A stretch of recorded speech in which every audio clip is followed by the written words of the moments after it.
Sir ಇನ್ನೊಂದು ಬೋರ್ವೆಲ್ಗೆ ಅದೇ ಊರುದಿದೆ ನೀರಿಗೆ ಏನಾದರೂ ವ್ಯವಸ್ಥೆ ಒಂದು ಬೋರ್ವೆಲ್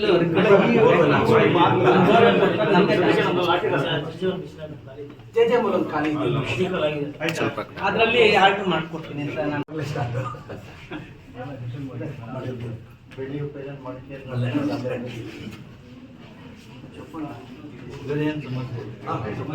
ಸರ್ ಬೋರ್ವೆಲ್ ಒಂದು ಆಗ್ಬೇಕಲ್ಲ ಸರ್ ಅಲ್ಲ ನೀವು ಕರೆಕ್ಟ್ ಆಗಿ ಹೇಳಿದ್ರೆ ನಮ್ಮ ಹುಡುಗರಿಗೆ ಮಾತು ಕೊಡ್ತೀನಿ ಚೆಕ್ ಮಾಡಿ ಹೇಳ್ತೀನಿ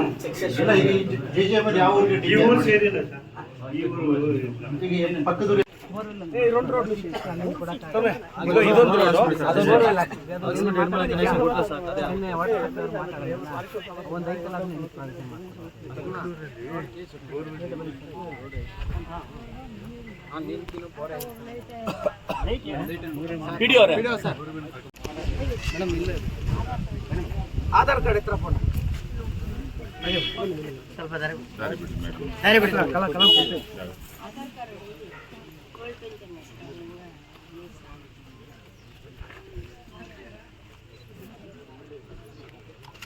ಬೇರೆ ಹಿಂಗೆ ಮುಂದ ರೋಡ್ ಏಪಿಸ್ತಾನ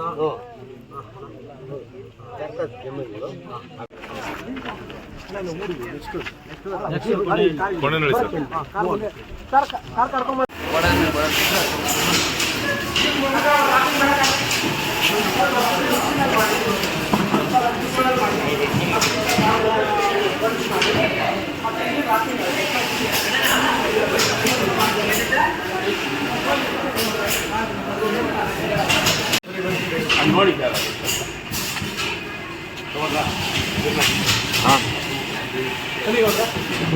ಇಲ್ಲಪ್ಪ ಇಲ್ಲ ಹೋಗ್ಬೇಕಂತ ಈ ಥರ ಈಗ ಇದು ಸರ್ ಇದು ಓಪನ್ ಮಾಡಿ ಇದು ಹಾಕಿದ್ದಲ್ಲಿ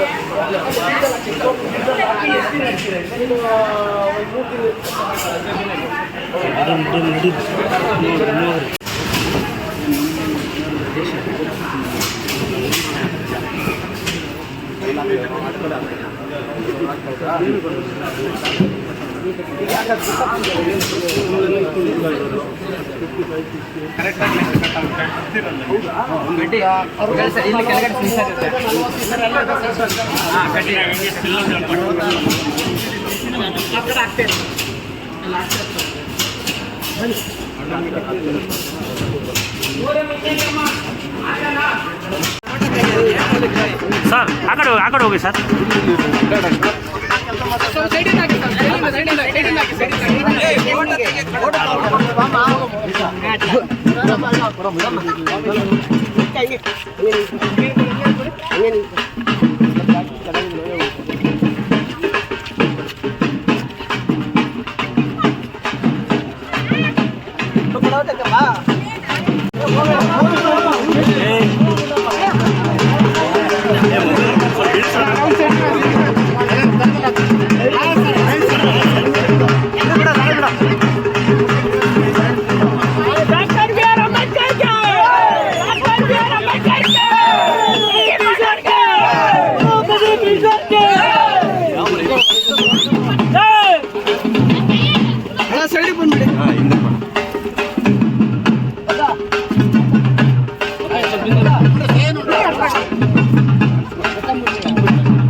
ಏನೇನು ಕೆಲಸ ಮೋಟ್ಲೂರು ಏನೇನು ಸಮಸ್ಯೆ ಅಲ್ಲೇ ತೆಗೆಯೋಣ. ಒಟ್ಟು 5 ಊರು ಸೇರ್ತಿದ್ವಿ. 5 ಊರಲ್ಲೂ ನಮ್ಮ ದಲಿತ ಸಮುದಾಯದವರು ಹೆಚ್ಚು. ರಸ್ತೆ ಕೇಳಿದ್ರು ಅಲ್ಲಿ ಒಟ್ಟು 7 ಕಿಲೋಮೀಟರ್ ರಸ್ತೆ ಅದು 12 ವರ್ಷದಿಂದ ಯಾರು ಆಗಿಲ್ಲ. ಮತ್ತೆ ತುಂಬಾ ಇದು ಫಾರೆಸ್ಟ್ ಹೊರಟೋಗಿದೆ. ನಾನು ಚಿಕ್ಕಬಳ್ಳಾಪುರದ ಜನತೆಗೆ ಮತ್ತೊಮ್ಮೆ ಸ್ಪಷ್ಟಪಡಿಸ್ತಿದ್ದೇನೆ, ಇಂದಿನ ಶಾಸಕರಿದ್ದಾಗ ಲತಾ ಮೇಡಮ್ ಅವರು DC ಅವರಾಗಿದ್ದಾಗ ಮತ್ತೊಮ್ಮೆ ಚಿಕ್ಕಬಳ್ಳಾಪುರದ ಜನತೆ ರೈತರು ಇದನ್ನು ಕೇಳಿಸ್ಕೋಬೇಕು. ಲತಾ ಮೇಡಮ್ ಅವರು ಜಿಲ್ಲಾಧಿಕಾರಿಗಳಾಗಿರ್ತಾರೆ, ಇವತ್ತಿನ ಸಂಸದರು ಆವತ್ತು ಶಾಸಕರಾಗಿರ್ತಾರೆ. ಅವರ ಅವಧಿಯಲ್ಲಿ ಸರಿಸುಮಾರು 20,000 ಎಕರೆ ಫಾರೆಸ್ಟಿಗೆ ಬರೆದು ಬಿಡ್ತಾರೆ. ನಾವು ಗೆದ್ದ ಮೇಲೆ ನಾನು ನಮ್ಮ ಮಿನಿಸ್ಟರ್ ಸಾಹೇಬರು ಕನಿಷ್ಠ ಒಂದು 8-10 ಮೀಟಿಂಗ್ ಮಾಡಿರ್ತೀವಿ ಈ ನಿಟ್ಟಿನಲ್ಲಿ. ಫಾರೆಸ್ಟ್ ವಿಚಾರದಲ್ಲಿ ನಾವು ಸುಪ್ರೀಂ ಕೋರ್ಟ್ಗೆ ಅಫಿಡೇವಿಟ್ ಆಗಬೇಕು ಅಂತಲೂ ನಮ್ಮ ಮಿನಿಸ್ಟರ್ ಸಾಹೇಬ್ ಹೇಳಿದ್ದಾರೆ. ಸೊ ನಾನು ರೈತರಿಗೆ ಹೇಳಕ್ಕೆ ಇಷ್ಟಪಡ್ತೀನಿ, ದಯವಿಟ್ಟು ಇದು ಫಾರೆಸ್ಟ್ಗೆ ಯಾವಾಗ ಆಯಿತು, DC ಆರ್ಡರ್ ಯಾವಾಗ ಆಯಿತು ಅಂತ ತಾವು ಗಮನಿಸಿ. ಇವಾಗ ನನಗದು ದೊಡ್ಡ ಚಾಲೆಂಜ್ ಆಗಿದೆ ಹಳ್ಳಿಗಳಲ್ಲಿ. ಅದು ಹಳೆ ಜಿಲ್ಲಾಧಿಕಾರಿಗಳು ಹಳೆ ಶಾಸಕರು ಮಾಡಿರೋದು. ಆದರೂ ಎಲ್ಲೆಲ್ಲಿ ಸಾಧ್ಯನೋ ನಾವೀಗ 4,500 ಎಕರೆ ವಾಪಸ್ ತಗೊಂಡಿದ್ದೀವಿ ಕಷ್ಟಪಟ್ಟು. ಅವರು ಫಾರೆಸ್ಟ್ ಅವ್ರಿಗೂ ಏನಾಗುತ್ತೆ, ಫಾರೆಸ್ಟ್ ಸೆಂಟ್ರಲ್ಗೆ ಬರುತ್ತೆ ಸರ್, ನಮಗೆ ಬರಲ್ಲ. ಸೊ ನಾನು ರೈತರಿಗೆ ಹೇಳ್ತೀನಿ, ಎಷ್ಟೆಲ್ಲ ಸಾಧ್ಯನೋ ಅವ್ರ ಪರವಾಗಿ ನಿಲ್ತೀವಿ, ಕಾನೂನು ರೀತಿ